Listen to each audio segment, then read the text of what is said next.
Well, the Golden State Warriors are mired in a rough stretch right now. They're a game above 500, but one player in particular is going to be the focus of today's show, where Sophia Jones is back, folks. We've missed her. It's been 3 weeks, and we're going to talk about Moses Moody in particular. Plus, Sophia, you heard some very interesting things during this holiday season pertaining to another Golden State Warrior. We'll talk about that a little bit, but Moses Moody, what's going on here? I decided to do the research.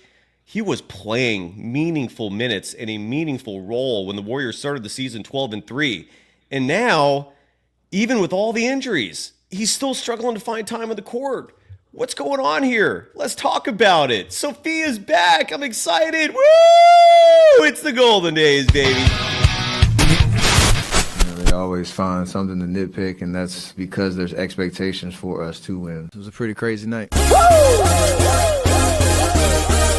Let's go. In a minute, I'ma need a sentimental man or woman to pump me up. Come on and break me off. 'Cause I get what I want and I like what I see.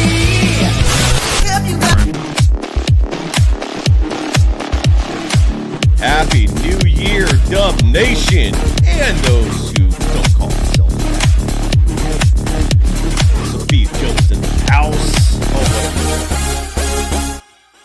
Welcome to the Golden Days. I am one of your two hosts for the afternoon, Cyrus Saatsaz, but more importantly, Sophia Jones. You can follow her on Twitter at Sophia Jones_2. I'm on Threads and Instagram at Dog Wild. On Twitter, I'm at Surf Journalist. The program is on most, if not all, social media platforms at Golden Days Pod. Before we get started, and before we hear from the delightful, the charming Sophia Jones, got to give some love to our sponsors. First and foremost, Sophia, I don't know if you've been a part of this since we added Vitamin Energy as a client, but now we got a new sponsor, and that's the logo. It takes up the whole screen, and the premise is very simple, folks. If you're looking for energy, and the type of energy that typically, like these toxic beverages, whether it's like a Red Bull, like a 5-hour, I mean, this stuff's just filled with crap that your body does not need. Vitamin Energy is filled with nutrition.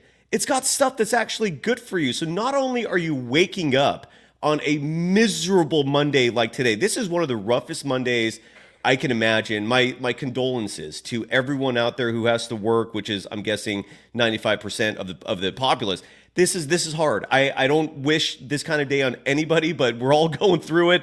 And I think Vitamin Energy could help you. It could give you that boost to get through the rest of the day, get through the rest of the week. Go to vitaminenergy.com. Use the promo code Golden Days. Days is spelled like Dazed and Confused at checkout for 20% off. Again, go to vitaminenergy.com. Use the promo code Golden Days. Days spelled like Dazed and Confused for 20% off, or go to vitaminenergy.com/Golden Days. Today's episode is also brought to you by BetOnline. They continue to be the world's most trusted betting platform and your number one source for online betting in 2025. Whether you're a seasoned fan or a first-time bettor, BetOnline is your ultimate game day companion with the largest selection of odds on everything from football, the NBA, college basketball, to NHL and UFC, so much more. BetOnline is the number one sports betting source for the new year. From touchdowns to three-pointers and hat tricks, BetOnline has you covered on every game, every play, and every win. BetOnline,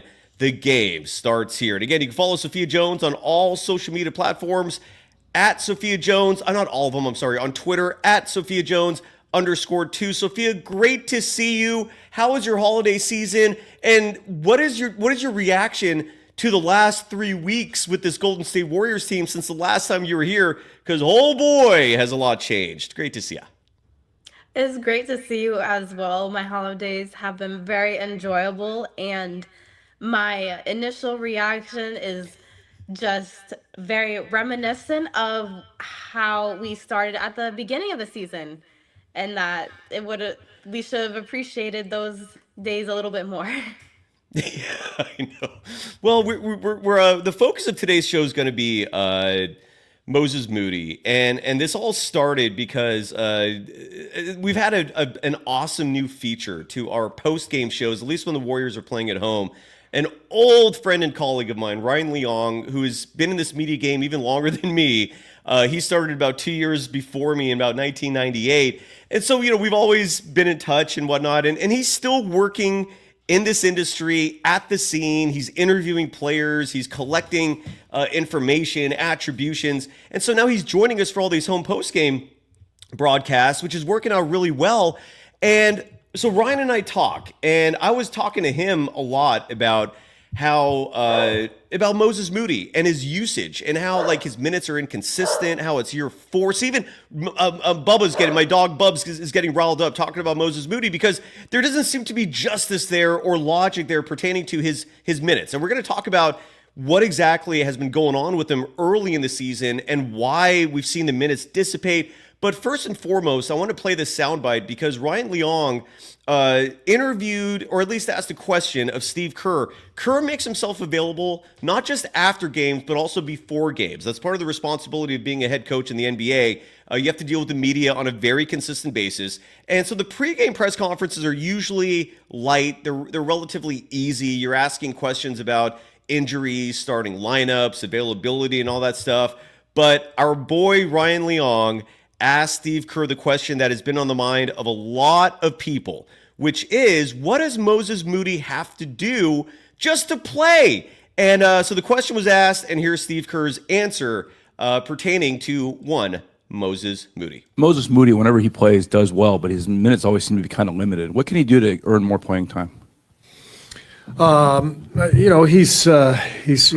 in a big logjam with a lot of guys, So last night, for example, I thought he played well, but I thought Buddy and Lindy were going great, so I stayed with them. So he's just got to continue to work and play, play the way he plays, and he's gonna get his chance, and I think he's really played well the last few games and given us a lift. He's just got to keep doing that. I feel like he's played well the whole season, and he thankfully this was before last night's game, and in the game itself, a game that was just embarrassing. I heard your dad was on the call for the Kings broadcast, so he must have been elated. The Kings won that game 129-99, but Moses Moody was one of the very few bright spots. He played 26 minutes 6 seconds, 5 of 10 from the field, 3 of 6 from beyond the arc. He's shooting over 40% from deep on the season. His three-point shooting has been probably the most remarkable ascension among many improvements in his overall game this season. Had 13 points last night, but when you look at his numbers overall, and especially when you look at his game log and the individual games and how many minutes he's getting each game, some nights he'll get 26 like tonight. Some nights he'll get like 8, and you'll barely see him. Sophia, what has been your thought process when it comes to Moses Moody and the way he's been playing this season? Just what's your reaction to Kerr's comments there and Moody on the season as a whole? Yeah, when you mentioned the fluctuation of the minutes and Kerr mentioning that he's competing for minutes against a Buddy Hield and a Lindy Waters, it kind of at least is understandable why his minutes fluctuate so much, because in certain teams versus there are different matchups where he's more advantageous as opposed to another one of the players that he mentioned.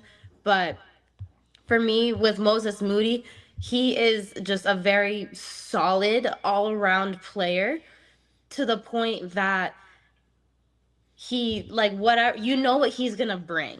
Sometimes what Buddy is supposed to bring, the shooting, but he can be a little inconsistent.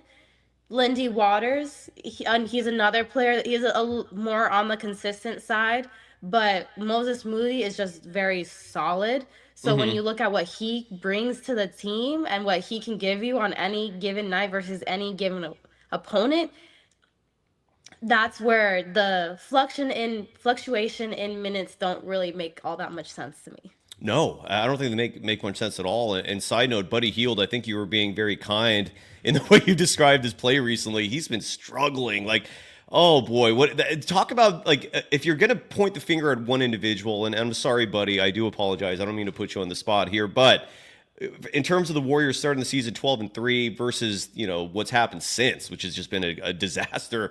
A one variable that's been consistent in the wins and losses has been Buddy Hield's performance. You look at his games early in the season, he was the team's leading scorer. He was lighting it up from the three-point line, and that consistency is gone. Real fast before we continue with Moses Moody, before I forget, because Buddy Hield, you were breaking stories about him this offseason in terms of why the Warriors ultimately signed him, why Buddy Hield picked the Warriors over the Lakers. As Buddy Hield said himself, he wanted the Warriors because he thought that there was a more likelihood of being with a winning organization joining the Warriors. But lately, it's been rough, and we could have a whole other show about Buddy Hield. But what are you seeing anything different in his game that has resulted in this shift from a lights out player that made us forget about Klay Thompson for a month there to a player that now I don't know how you can rely on him on a night by night basis. What are you seeing with Buddy? When you look at his career trajectory and the cycle that he went through with the Kings and then the cycle that he went through with the Pacers, he's a player that he can definitely start off hot. He can shoot lights out and have a lot of people getting really excited and their hopes up. It's just a matter of continuing on that same momentum. Whether that there's a dip or he plateaus, it can kind of be up in the air. But like I mentioned earlier, Buddy Hield does fit into the Golden State system, at least more so what it used to be, where there's a lot of the free-flowing offense and a lot of off-ball movement where he can come off of screens. I even feel like now, you mentioned the changes in his game, he's not as much catch and shoot now as he was earlier in this season. He's putting the ball a lot more on the ground, which isn't necessarily his game. He's a catch and shoot shooter, so that definitely probably plays a variable because he's just not really playing to his strengths right now. That's a great, and that's why you've been missed, Sophia. Your analysis is top notch, and that's spot on. And we've talked about this on this program that Buddy Hield, his strength is being a catch and shoot player, and how well he moves off the ball. That's a great call. We're not seeing that same system that's been allowing Buddy Hield to thrive. You're right. A lot of times the ball's in his hands. He's trying to force shots. There's something that's gone amiss here. And again, we could talk about that in more detail, but that's a fantastic piece of information there, Sophia. You're right on. You're right on the money. And that's bravo. And you have been missed. Going back to Moses Moody, though, and I want to share the screen for the YouTube viewers with his game log on the season. And this is we're going to be using ESPN's website for that because this will showcase a little bit. Hope it's visible enough, and if it isn't, I apologize for the visuals. But if you can, I'll do my best to articulate how he's doing. We all remember, or at least I hope you remember, how well he was playing in the preseason. I want to go back there for a second because Moses Moody was lighting it up. The Warriors had 6 preseason games this year. His point totals in those 6 games, 12, 9, 23, 14, 21, 14. And these were in limited minutes. He was arguably the best player on the Warriors in the preseason. Do you remember that, Sophia? Like anything you want to add to that in terms of Moody before the season started? No, or just the fact that because of the way that he was playing, Steve Kerr commented on it himself, where he was saying that because of his play, he earned this rotation spot and just during training camp and all that, especially with Andrew Wiggins being out, he was in that position where he really showcased what he was about. Absolutely right. And just to give people some context, Moses Moody on this season, this year in 2024, 2025, he's averaging just 16 minutes per game. Okay. Which to me is a total disservice. Like he's in year 4 right now, and to be averaging just 16 minutes per game, that's less than what he averaged last year. Last season, he averaged 17.5. So his minutes are down, despite the fact that he's shooting 45.3% from the field, which for a guard is excellent, 40.4% from 3. He's shooting over 40% from deep.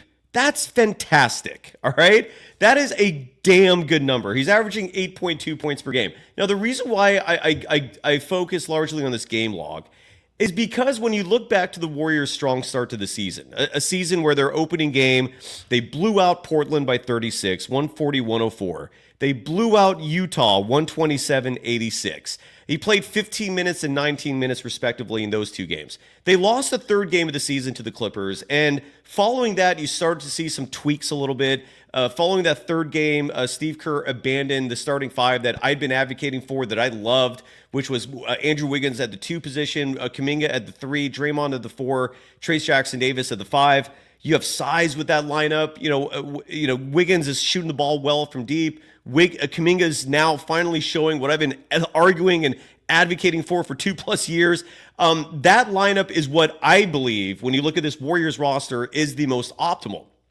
And after the third game, they abandoned that. Now, with that said, Game 4 of the season, they played the Pelicans in the 4th and 5th game of the year. It was a back-to-back set, both the Chase Center. Moses Moody started those 2 games. It's very easy to forget that. Like, we're talking about a player who, again, like is some nights completely out of the rotation. He started that Pelicans game. Side note, they won 124-106. He was 5 of 6 from deep in that game. He had 17 points. Then the very next night, October 30th, they beat the Pelicans again. Moses Moody plays 30 minutes that night. He started.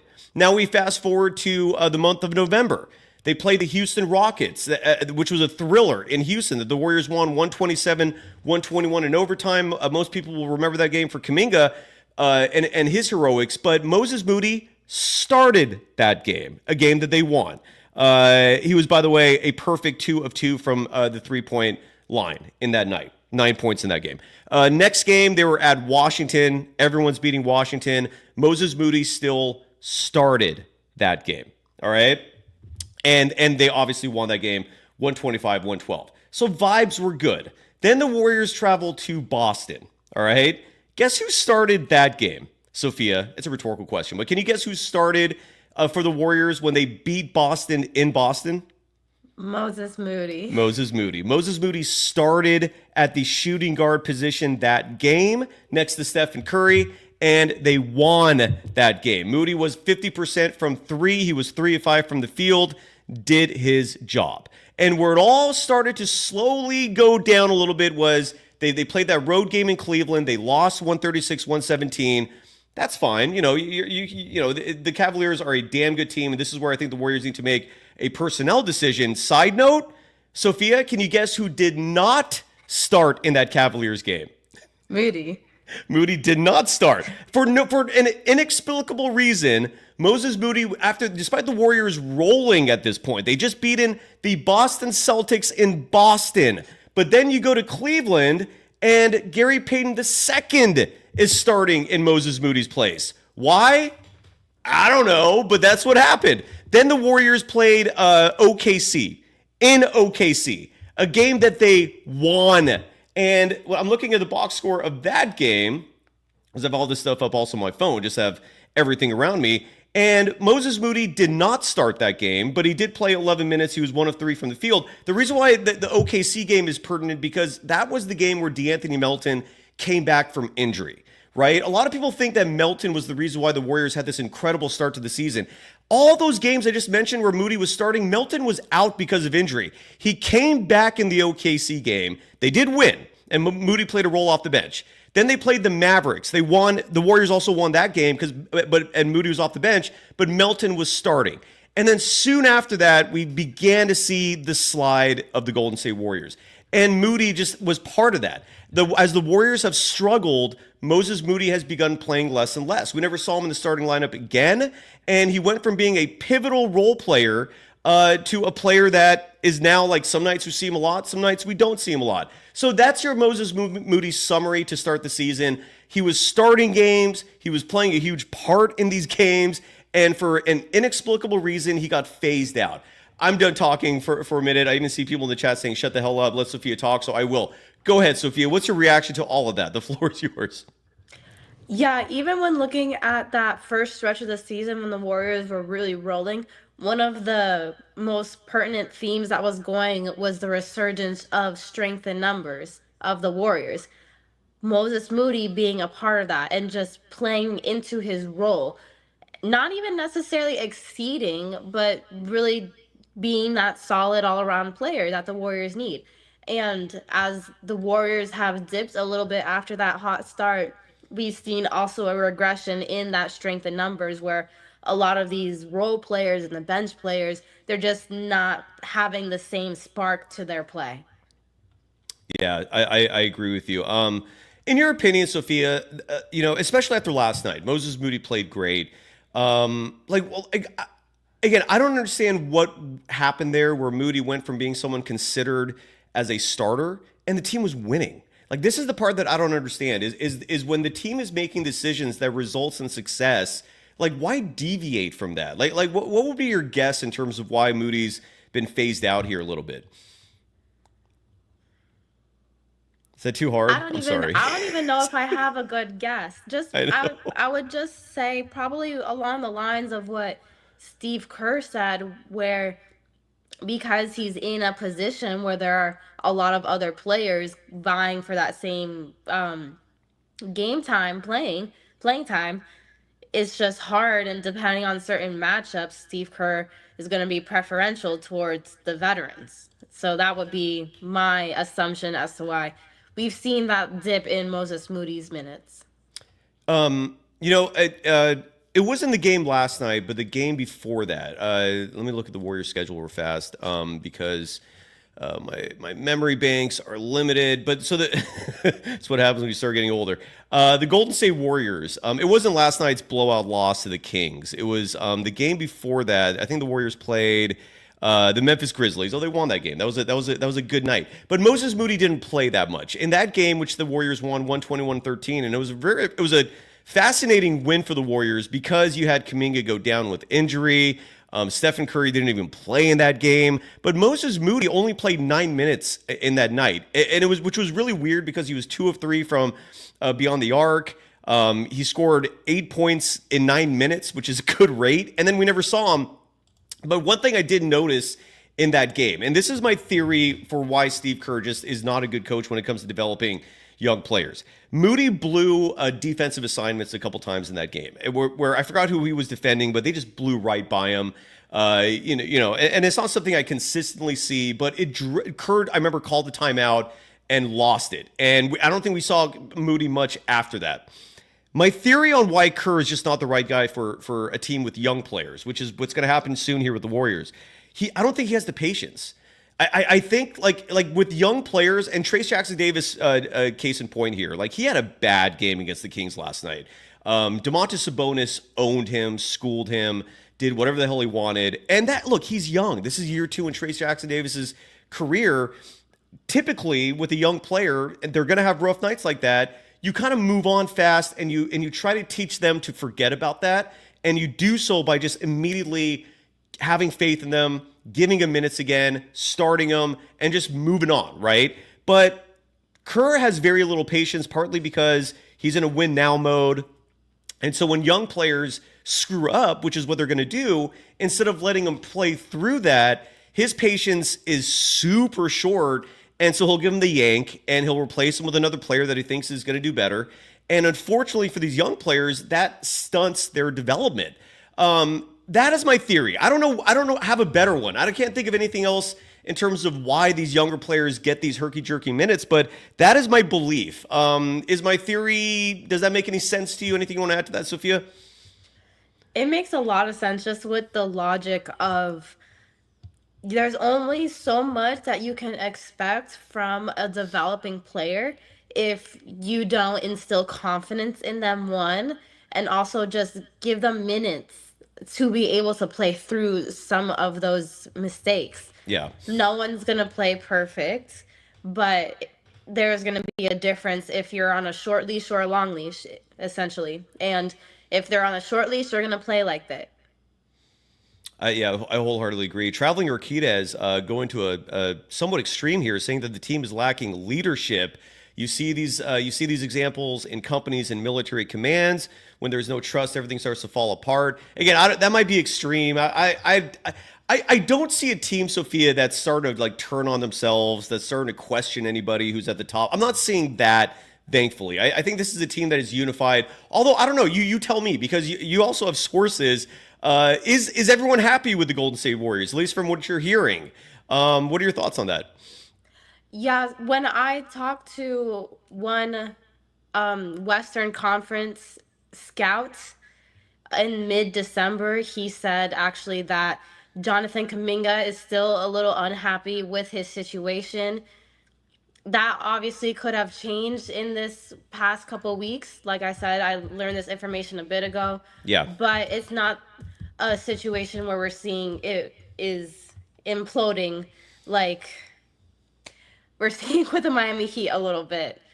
It's my not. God. What is your take on that? Jimmy Butler suspended for 7 games. You're from that area, so I know, and a lot of players spend time in the Miami area during the offseason. So I know you've developed a lot of relationships and connections from that. That, I mean, what is your reaction to the Miami Heat, who is the Warriors' next opponent? We can actually is a nice transition there. What are you hearing from the Miami Heat? Because Jimmy Butler's suspended, he's not playing in that Tuesday game. I feel like that's the perfect opponent for the Warriors, given what they're dealing with injuries and a lot of losing. What's going on in Miami, Sophia, from what you're hearing? Yeah, just obviously that Jimmy Butler is unhappy.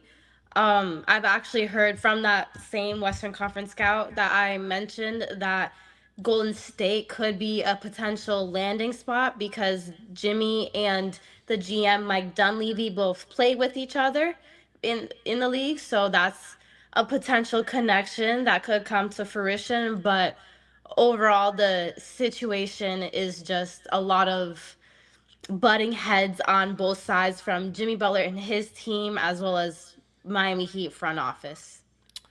And going back to, yeah, it's just, I'm very curious to know where Butler's going to end up. And that news cycle just seems to fluctuate and update itself like by the minute. You mentioned Kuminga, who was unhappy, but you also heard that report like a few weeks ago.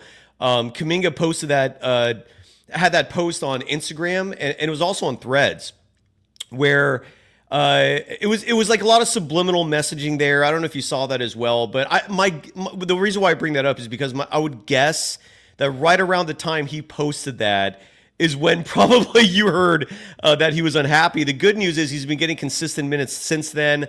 I think his role is starting to get solidified. I think Kerr is finally starting to trust him. So unfortunate, the timing of his ankle roll, because we were finally starting to see like what he could become, and especially in terms of his fit with the Warriors. But yeah, he wasn't happy a few weeks ago, and he made that very clear just from that Instagram and Threads post, where he had some like subliminal messaging. I forgot what the messaging specifically was. It was like the 3 peace signs. And then he had like some music, some song with lyrics pertaining to someone adrift and lost, and yeah, he wasn't happy, and it's not the first time he said that. We also had that soundbite of where Danny Namerman of the Mercury News was asking follow-up questions to Steve Kerr about Jonathan Kuminga and his role and his unhappiness, and then Kerr was visibly getting frustrated by that because I think the question specifically was pertaining to Kerr's representatives, and Kerr was like, you could tell he was annoyed by that. He does not like Kuminga's agent constantly sending these messages into the public about his client. But yeah, and Charlie Brown in the chat, or Shirla Brown, I apologize, in the chat, saying it was the peace signs and also that music. So yeah, it was very unfortunate. What do you predict? What do you predict for the Warriors and Heat, Sophia? The Heat, again, they're going to be missing Jimmy Butler. They also, we do expect Bam Adebayo to play. We do expect Tyler Hero to play. Tyler Hero is having a phenomenal season offensively. But this is also a team that is kind of drifting. I don't know. What are you feeling about this Heat Warriors game tomorrow? Can this be the start of something that turns things around for the Dubs? Your thoughts? I think that last night's game I'm not saying that it's going to, but I think that it should serve as a wake-up call for the Warriors. And the Kings are playing the Heat tonight. The Heat play the Warriors tomorrow, so the Heat will be coming off of that second night of a back-to-back. There's always a little bit of fatigue that could be mixed in there, especially after a cross-country flight. But the Heat just got blown out by the Jazz at home Right. as well. So they could be thinking the same thing, where this road trip could be a little bit of a rebirth for them, so they could be coming in extra motivated as well. But the Warriors should definitely 100% take advantage of this opportunity. Maybe hope that some of the Heat players have fun in Napa when they're in the Bay as well or something. Yeah, I love the positivity you're bringing up, because as bad as it was that the Warriors lost by 30 at home to the Kings, I will take that over getting your ass kicked at home to the Utah Jazz. All right, it could be worse. It could be a lot worse, and that is an example. And the Heat are coming to town to play the Warriors. Traveling Urquidez in the chat at Golden Days, by the way, bringing up that he went to the UC Davis women's basketball game. Were you covering that as an analyst for USF basketball, or is this referring to you playing as a member of the San Jose State Spartans? You know what? I can't remember if we ever played UC Davis when I was a Spartan. And this year we didn't play. University of San Francisco hasn't played UC Davis either. But I'm glad that you enjoyed. Translation: Traveling Urquidez. What the hell are you talking about, man? All good either way.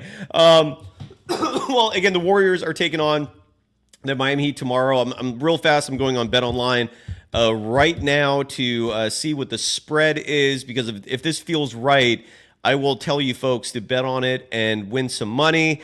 And something tells me that maybe I feel like games like these are where you do sometimes get those lines that are a little beneficial. But the bookies, being as smart as they are, of course, it's Warriors -7. I am not getting near that. The over-under is 219.5. Sophia, the Warriors, again, I'm clamoring day by day for this team to make a trade, because the Warriors, as currently constructed, we saw what happened. And I know that was the Kings game was a worst case scenario. They're going to make adjustments. I'm sure they're going to play better. I feel good about them against the Heat. But then they're going to start a road trip. Some of those teams they're going to play on this trip are really good. Are there any players out there that you feel like could be an immediate fix? Like again, I've been clamoring for Nikola Vucevic, although I don't know if even without Kuminga, he's enough. Maybe some more Moses Moody minutes would help. I guess before we talk about trades, is there a fix within this Warriors team that meaning on the team that the Warriors currently have, the roster as presently constructed, this Warriors team is struggling offensively. Like they're having a hard time getting points.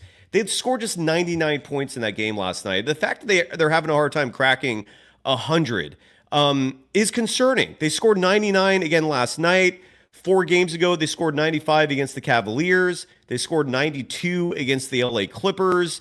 They scored 93 against the Grizzlies back on December 19th, 90 against the Rockets on December 11th. There's been a lot of games where they have not been able to score even 100 points. Now they lose Jonathan Kuminga. I don't know where those points are going to come from. Is there anything you're seeing that maybe the team could do offensively besides, again, something that you brilliantly pointed out, which is that Buddy Hield is not the catch and shoot player we've seen earlier in the season. Now they're expecting him to make plays off the dribble, and that's not his game. But what are you seeing in terms of the roster itself? Are there players that you think could help? Are they hopeless? Your thoughts? Sorry. No, you're good. I You're definitely good. don't think that the Warriors are hopeless. I will say that because right now both Gary Payton and Pajemski are out, that shortens the backcourt bench that is able to play. And with that, since they're both kind of ball handlers as well, when you're missing a point guard, that disrupts a lot of offensive flow. Something where I noticed last game, it felt like Dennis Schroeder was trying to pick up some of that offensive scoring burden. However, that's not necessarily the thing that needs to happen all the time, is just shoot. But instead of getting into a better rhythm and getting some ball movement, That's something that I feel like I saw, which I mentioned Schroeder. He's someone that they're still kind of figuring out a little bit, especially with these injuries and people out, where if it's something that they can really entrench him into this offense and the way that the Warriors play, that'll certainly be beneficial. Agreed. I no, that's a great call there. But I do think more Moses Moody minutes would help. I hope this kid, especially with the team as decimated as they are because of injury. Sophia, as a basketball savant, what is a huge, how do I put this? Like a huge problem the Warriors have is turnovers. They had 22 of those last night, and I think they had 8 of those 22 in the first quarter. And where it gets really concerning is who's committing the bulk of these turnovers. It's their 2 best players. It's Stephen Curry, and last night he had 4. Draymond Green had 5. Andrew Wiggins also had 2. And again, when you're this decimated, you have virtually no room for error. Like, what are your thoughts on that? Like, I know that's part of their game. Like, they do sometimes play loose, but in years past, they could overcome these turnovers. They're definitely at a point now where I don't think they can. Is that just something that we have to accept? Can that be tightened up? What's your reaction to the turnover issue of the Warriors? I think that it can definitely be tightened up because there's a difference between playing loose and free flowing and fast and being absent minded. And some of the turnovers, especially with the passes that they commit, are more on the side of absent minded, where it just doesn't seem like they're totally focused and locked in from what I personally see. Which I mean, like I said, that it's mental, so it could be fixed. They just need to kind of lock in a little bit more, is Yeah. basically. You're absolutely right. Traveling Urquidez is asking, can the Warriors sign Kuminga to that contract extension now, or do they have to wait until the offseason? My understanding is they have to wait. That the negotiating window is currently closed. It's some CBA rule, and so it won't be until the season ends when they can reopen those negotiations. Soraya Adviento in the chat asked an interesting question, and this is where I feel like the audience can get into this as well. Sophia, with this current roster, who would be your starting 5? And just to add to that, would your closing 5 be any different? And if yes, who would replace who in the starting 5? Well, I would say starting 5, Steph, Moody, Draymond,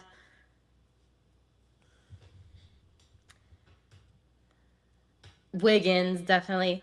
And I'm trying to think of my 5 because that kind of at the beginning of the season, I was pretty sold that it was going to be Trace Jackson Davis. However, I think that Looney has been showing a lot this season as well.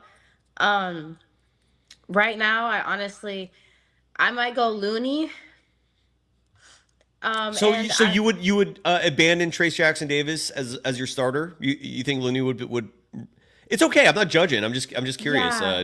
Okay, you know what? Actually, because you asked about the closing lineup, so if anything, Trace Jackson Davis starting, just because with the whole thing we talked about, where you still have to feed into your players and build confidence, but closing lineup, I could see Looney sliding into that. All right, I like it. I have the same starting 5. I would put Moody in there immediately. I've never been a proponent of a backcourt that has 2 diminutive players.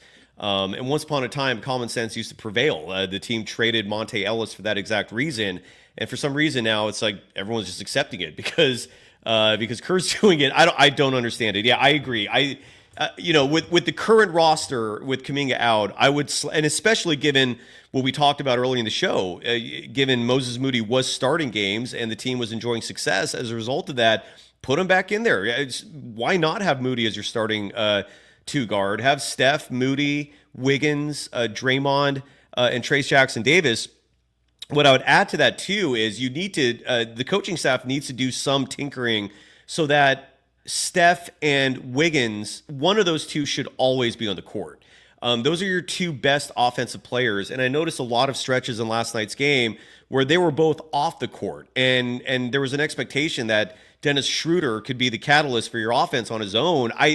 I'm not subscribing to that. I don't think you're going to get enough points rolling with that five. And then your closing five, I don't look with Kuminga out. I don't even have a closing five. I think it's by committee. I think you just roll with the hottest hand in terms of who's getting you to that end point, successfully or not.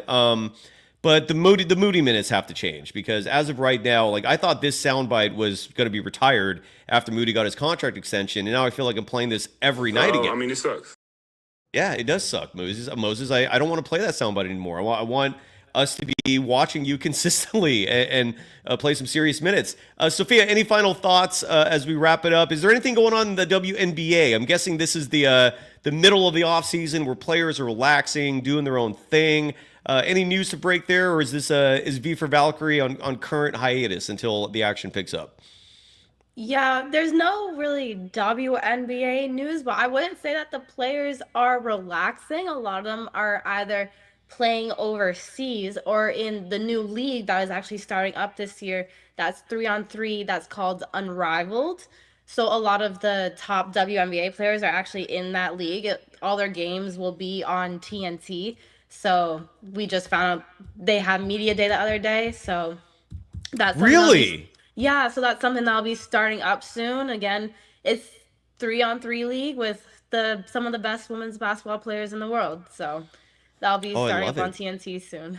I love it. Before we go, Nick Fensky in the chat. I'm glad you brought that up, Nick, and great to see a friend.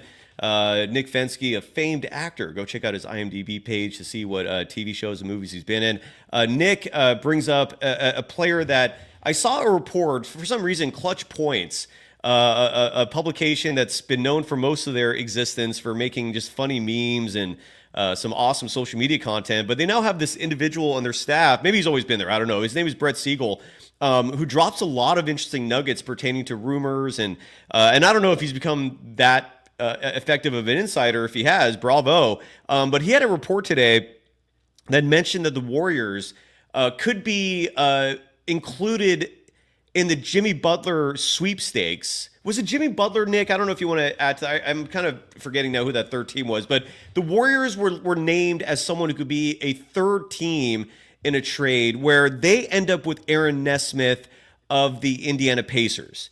And I'm intrigued by that. Aaron Nesmith, I know, like, every time he plays the Warriors, I know he cooks them. I don't like the thought process of, oh, this guy beats us, let's sign him, because that doesn't automatically mean it's going to work. I heard that rhetoric a lot with justifying the trade for Dennis Schroeder because he always cooked the Warriors. It's like, that's great, but that doesn't mean he's going to be cooking everyone else just because he's on the team now. With that said, Aaron Nesmith does normally play really well against the Golden State Warriors. He's been missing a lot of time this year because of injury. Again, I wouldn't hate it. I think a lot of it would depend on who you give up. And again, that's right, Nick Fensky, thank you. And this was in discussions for Cam Johnson, where Cam Johnson would not necessarily go back to the Golden State Warriors, but the Indiana Pacers are interested in Cam Johnson, and this is where the Warriors could slide in as the third team. Again, speculation. This is courtesy of Clutch Points. I wouldn't hate it, and if I remember the information correct, the Warriors would not be giving up anyone important. Meaning, like the trade would involve like Looney and GP2's expiring deals. I think a first round pick that's protected was mentioned, and I love the fact that you're throwing in the protected first rounder. Don't just leave that thing open. I like that. With that said, your thoughts, Sophia, on the possible 3-team trade. That's very much speculative. I don't know how serious this all is, but I wouldn't hate it. Aaron Nesmith would give you some size. I mean, he's a good player. Your thoughts, Sophia? Yeah, just similar to you, if the Warriors aren't really giving up a lot, I wouldn't hate it. Like I mentioned earlier, one of the things that was really working for the Warriors early in the season was their strength in numbers and those bench players and those role players that were really just rising up to the occasion. And I could see Nesmith maybe being one of those players that just helps to give a boost. Yes. they need something. There's something with this Warriors team that needs some change. Like Kerr just came out the other day and was like, I'm happy. And we played that sound on the show that he's happy with his team. It's like, great. You have people that you like. It doesn't mean that's going to result in a great product on the court. You need talent, coach. This team just looks slow out there. They just it's underwhelming. It's very underwhelming, this product that's currently out there. In the chat, someone mentioned, let me see if I can find that real fast. Here, R. Jonesy wrote, and Sophia, I hope you feel better soon. I know you're under the weather a little bit. Thank you for taking time out to get out of bed and join the program. You've been missed. A lot of people in the audience have been asking about you. Thank you so much. We're almost done here. R. Jonesy in the chat saying that they're a Pacers fan who doesn't want to lose Nesmith and that there isn't a single player on the Warriors roster they would want. But again, this is why it would be a 3-team trade. The Pacers would get Cam Johnson in this trade, and then the Warriors would ship those expirings to the Nets and likely a protected first-round pick. From what I've read, I think there's something in that vein in regards to those discussions. So I would love it. I would love it if that happens. So, and R. Jones, see, the fact when a fan of another team is writing, God, I hope not, all that makes me do is want that player that much more. So now suddenly Nesmith sounds that much more attractive. Incredible how that works out. Any final thoughts, Sophia, as we wrap it up? Again, people can follow you on Twitter at Sophia Jones _2. Anything else, Sophia, as we call it a day? Oh, I'm so sorry. Real fast. I'm so sorry. Got to give some love to Family Man, who is a new Golden Dazer. Welcome to the family, no pun intended. And Bill M in the chat dropping $2 saying Steve Kerr has been negligent with Jonathan Kuminga and Moses Moody's careers. And again, this could his lack of patience with the youngsters. That's the only logical answer I have. I don't know why else this has been going on as long as it has been, but it sucks. And Bill, thank you for the contribution. Any final thoughts, Sophia, as we wrap up today's show? My final thought would be that the Warriors better hope that the Heat aren't in the same mindset where they're trying to have a little bit of a rebirth after getting smacked by the Utah Jazz, and that when these two teams play each other tomorrow, the Warriors come out on top and come out just with a much more aggressive and dominant mindset. Oh, I love hearing that. And the Warriors, again, they play tomorrow against the Heat. We'll be providing you live coverage as always here on Golden Days. I'm looking at my schedule for the upcoming games. So the Warriors play the Heat on Tuesday, and then they start a 4-game road trip where they're going to be playing at Detroit. Cade Cunningham is playing some hoops. I think he's deserving that All-Star nod this year. What do you think? Is Cade Cunningham an All-Star this year, Sophia? I think so, especially how the turnaround has been for the Pistons this season. A lot of it can be accredited to him. Absolutely, and he was the number 1 pick in a very deep draft for a good reason. You're starting to see a lot of those players in that draft emerge this year. Cade Cunningham, Evan Mobley of the Cavaliers, Jalen Suggs of the Magic, Jonathan Kuminga of the Golden State Warriors, although I feel like we would have seen that even sooner if he actually played. And then that road trip continues Friday at the Pacers, where Aaron Nesmith is now suddenly a very intriguing prospect for the Warriors. And then they play at Toronto and at Minnesota.